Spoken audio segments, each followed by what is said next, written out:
The evening began like any other, quiet and ordinary, the kind that usually passed without leaving a memory. Santa stood alone in her small kitchen, the soft yellow light above the stove casting gentle shadows on the tiled walls. Pot of soup simmered in front of her, sending up thin curls of steam that carried the smell of garlic and cumin through the air. She moved with calm, careful motions, chopping vegetables, stirring slowly, tasting, adjusting. Cooking had always been her way, a filling silence. It gave her hands something to do when her thoughts became too loud. Outside, the sky was turning a deep shade of blue. The street beyond her window was peaceful.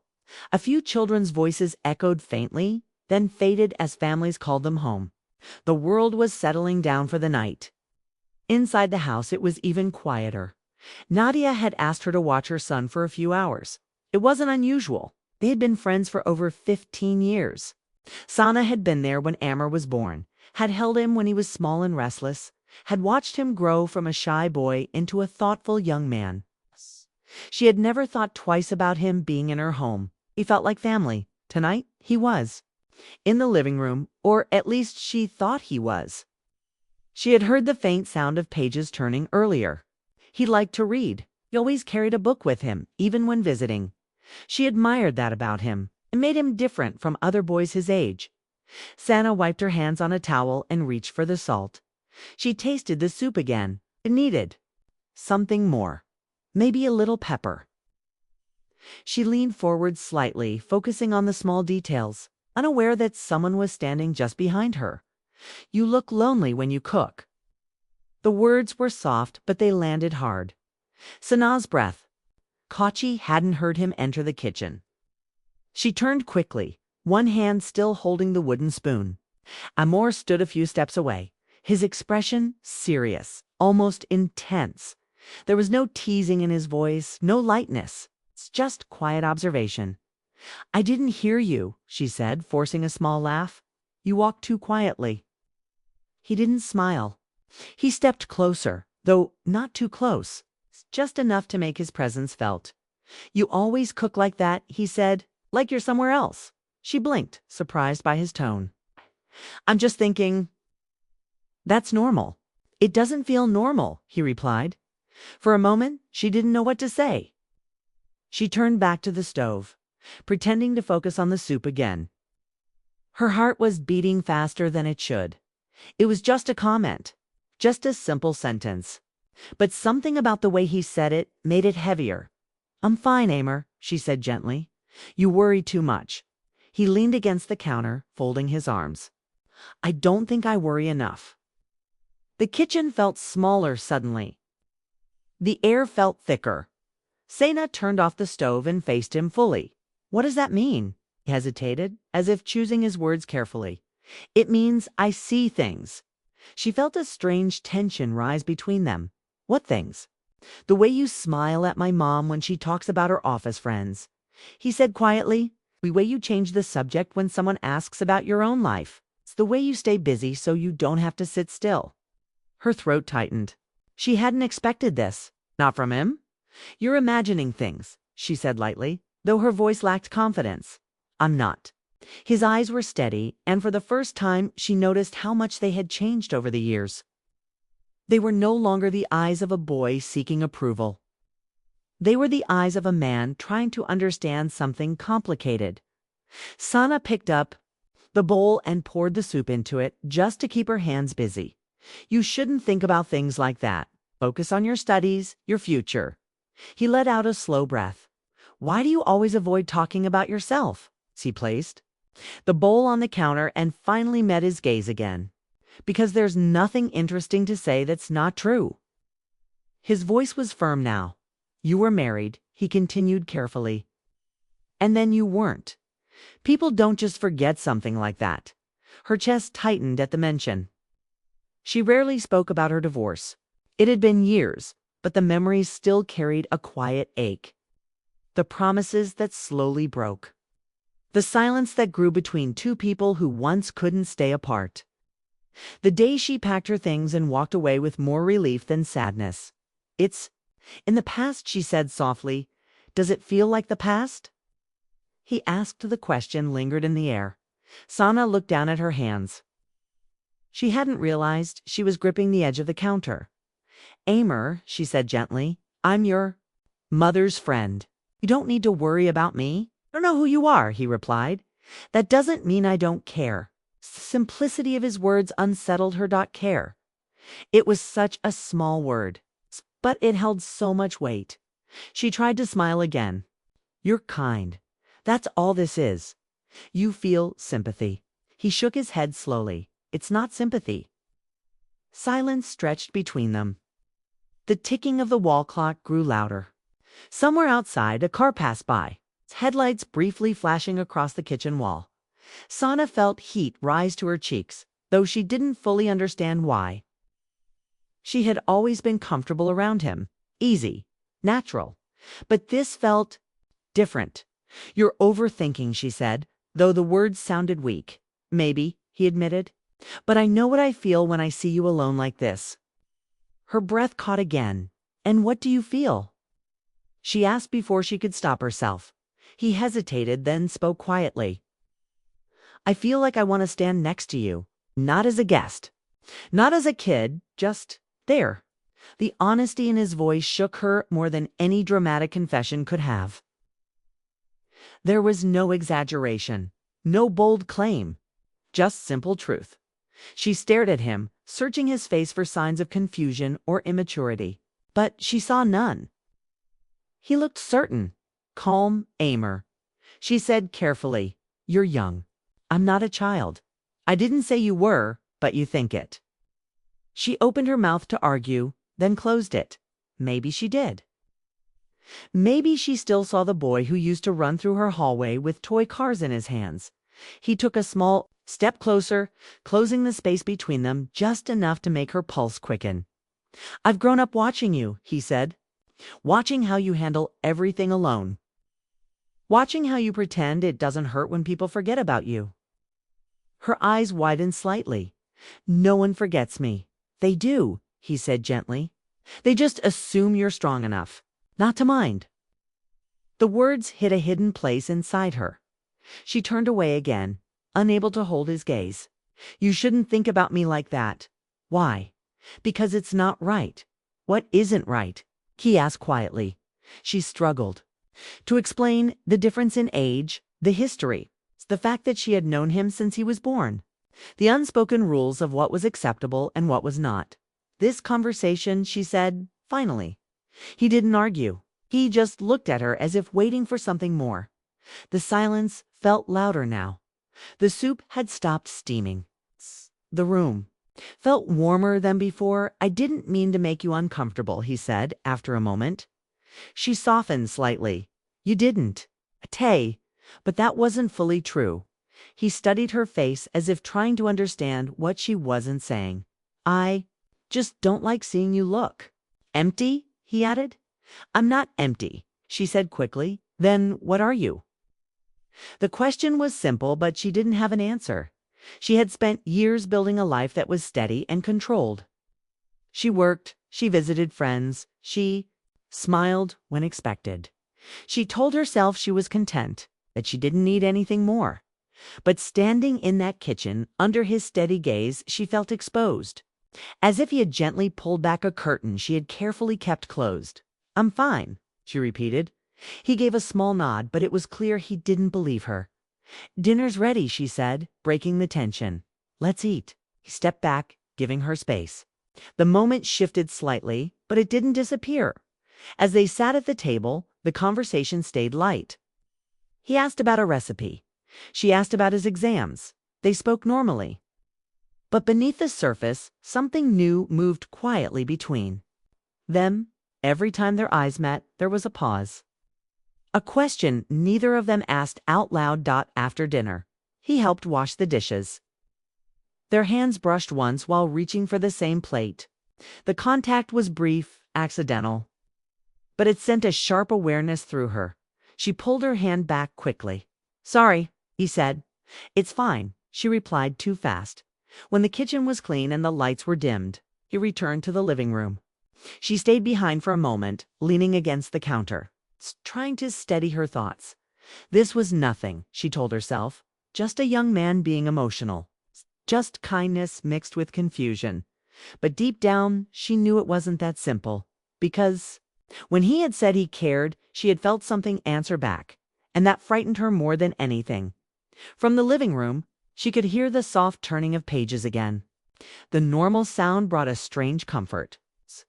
It reminded her that life was still steady, still safe. Yet the quiet words he had spoken in the kitchen lingered in her mind.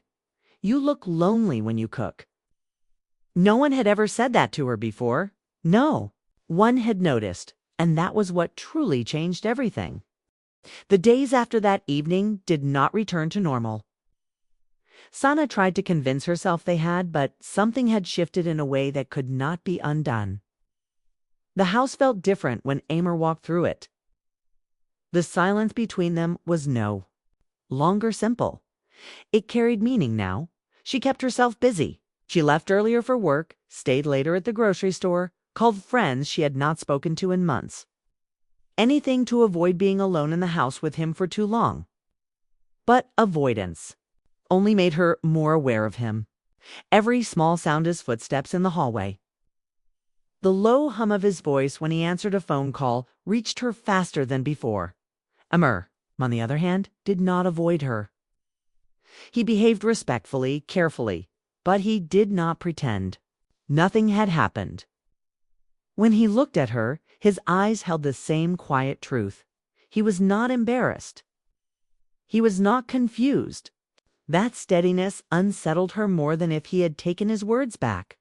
One afternoon, dark clouds rolled across the sky without warning. The air grew heavy. By the time Sana returned from work, the first drop of rain had already fallen. Amor was at the dining table, books spread in front of him. He looked up when she entered, offering a soft greeting. You're home early, he said. The office closed early. Storm warning, she replied. Placing her bag down, thunder rumbled in the distance. She moved to the kitchen automatically. Cooking had become her shield again. The act of slicing vegetables gave her something to focus on. But she felt his presence even before he stepped inside. You don't have to cook today, he said. We can order something. I prefer home food, she answered without turning. Rain began to fall harder, hitting the windows with sharp force. The wind followed, shaking the frames. The power flickered once. Then again, Amor stepped closer. You don't like storms? Do you? I don't mind them. You always light extra candles. She paused. Before she could respond, the lights went out completely. The house dropped into darkness. For a second, neither of them moved. It's okay, he said calmly. I'll get the candles. She heard him walk toward the storage cabinet. Moments later, soft golden light filled the room. Shadows danced along the walls. The storm outside grew louder, but inside the space felt smaller, closer. They moved to the living room, carrying the candles with them. The rain was heavy now, relentless. Sana sat on the couch, folding her hands in her lap. Amor sat across from her at first. The candlelight made his face look older, sharper. The boy she once knew seemed far away. You've been avoiding me, he said quietly. She inhaled slowly. I've been busy. That's not the same thing. Thunder cracked loudly, making her flinch despite herself. He noticed you're afraid of storms, he said softly. I'm not afraid, she replied. I just don't like the noise. He stood and moved to sit beside her. Not too close, but close enough that she could feel the warmth from his shoulder. The storm pressed against the house like a living thing. You don't have to pretend with me, he said. She closed her eyes briefly. Nothing to pretend. About there is, he insisted. You've been distant since that night. She stared at the candle flame.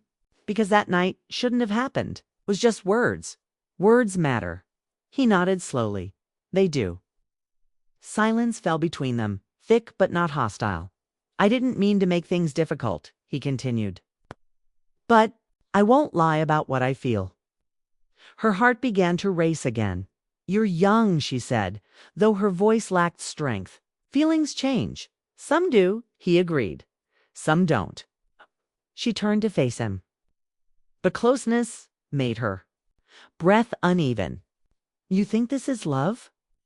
I think it's the beginning of something real. The honesty in his tone left no room for mockery. He wasn't playing with emotions. He wasn't chasing excitement. He was serious, Amber. This is complicated, she whispered, because of age, because of history, 'cause I've known you since you were small, 'cause your mother trusts me. He looked down for a moment. I know all of that. Then you understand why this can't go anywhere. He lifted his eyes again. Just because something is difficult doesn't mean it's wrong. The storm roared louder, as if arguing with him. She stood up abruptly and walked toward the window. Rain blurred the glass. The world outside looked chaotic, uncertain. You don't understand what people would say, she said quietly. I don't care what people say. You will, she replied. One day you will. He stood behind her now, not touching, but close enough that she felt his presence like a steady pulse. I care about what I feel now, he said. She turned around, and for a second, they were closer than they had ever been. The candlelight flickered between them, casting shifting shadows across their faces. You don't know what I feel, he added. Her voice softened. Then tell me. He hesitated, but only for a moment. When I see you alone, something inside me moves. When you laugh, I feel lighter. When you're quiet, I want to know what you're thinking. It's not admiration. It's not sympathy. It's not curiosity. It's more. Her chest tightened painfully. You deserve someone who chooses you, he said, not someone who left. His words cut deep, but not cruelly. They touched a wound she rarely let anyone see. That part of my life is over, she whispered. Is it? He asked gently. She didn't answer. The rain slowed slightly, but thunder still echoed in the distance. He reached out then, slowly, giving her time to pull away. His fingers brushed against her hand. The contact was light, questioning. She didn't move. Her heart pounded loudly in her ears. The warmth of his touch spread through her like a sudden spark. It had been years since someone held her hand with intention. This is what I mean, he said softly. It feels right. She looked down at their hands, intertwined in the dim light. It did feel right. That was a problem. We can't do this, she murmured, though she didn't let go immediately. Why? 'Cause once we cross a line, there's no going back. He tightened his hold slightly, not forcefully, just enough to show he understood. The weight of the moment. Maybe I don't want to go back. The room felt charged, like the air before lightning strikes. She slowly pulled her hand away, stepping back. You might think that now, and you, he asked. She swallowed. I think this is dangerous. Dangerous or honest? She had no answer. Another crack of thunder shook the walls. Instinctively, she stepped closer to him. He reacted without thinking, placing his hands gently on her shoulders to steady her. For a moment, they stood like that, close, breathing the same air, the storm surrounding them. She could see every detail of his face, the determination, the vulnerability, the quiet hope.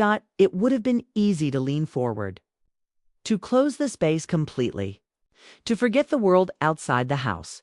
But easy did not mean right, Amber, she said softly, almost pleading. You're standing in the middle of a storm and calling it sunshine. She gave a faint smile. Maybe storms are just loud beginnings. Eyes filled with emotion she did not want to show. You don't understand how fragile this is. I do, he insisted. That's why I'm not running from it. She shook her head slowly. And I'm not running either. I'm protecting you. The power suddenly returned.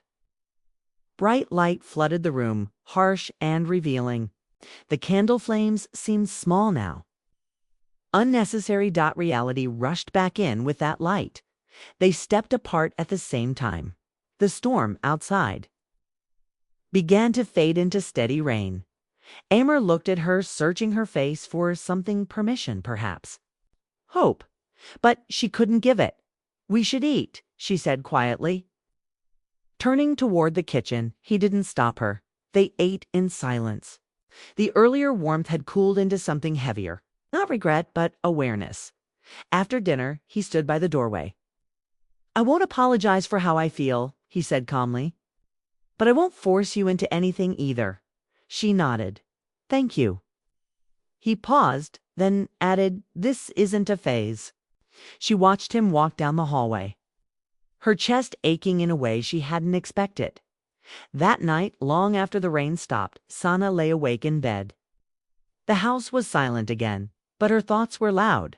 She replayed the storm, the candlelight, his hand in hers. The way her heart had answered before her mind could stop it.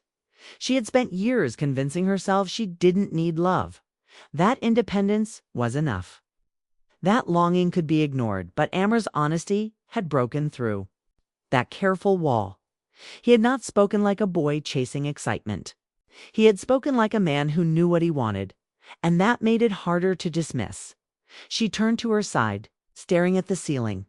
If she allowed this to grow, it would change everything: her friendship with Nadia, her own sense of right and wrong, the image she had of herself.